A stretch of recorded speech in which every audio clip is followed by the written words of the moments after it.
Bonjour à toutes et à tous, nous sommes ici une délégation de parlementaires français.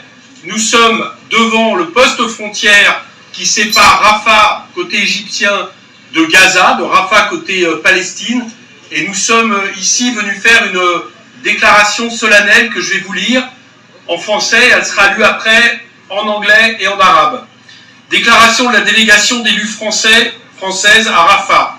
Nous, parlementaires et élus françaises, sommes venus devant cette frontière avec Gaza pour réclamer un cessez-le-feu immédiat et permanent ici et dans toute la région. Nous avons condamné le massacre des civils israéliens le 7 octobre, mais ils ne peuvent justifier la mort de plus de 27 000 Palestiniens à Gaza, dont une large partie de femmes et d'enfants perpétrés par l'armée israélienne et près de 400 autres en Cisjordanie, ni la catastrophe humanitaire et sanitaire en cours. Son ampleur est telle que la Cour de justice internationale évoque un risque grave génocidaire.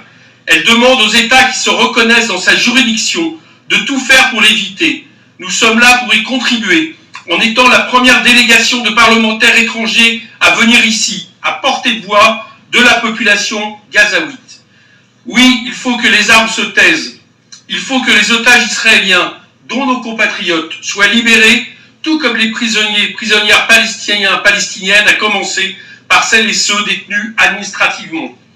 Le cessez-le-feu permanent est la condition première à l'ouverture de négociations qui devront inclure rapidement la sortie des troupes israéliennes et la fin du blocus de ce territoire palestinien, l'arrêt des colonisations en Cisjordanie et des expropriations à Jérusalem-Est.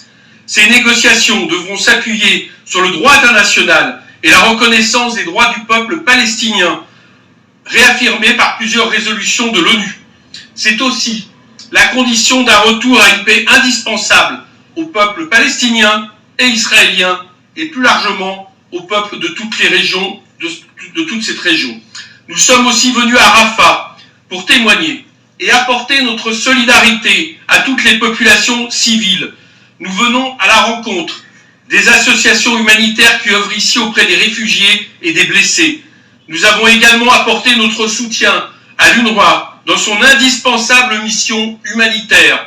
Nous sommes venus ici ce 4 février 2024 en amis de tous les peuples, en partisans de la paix et du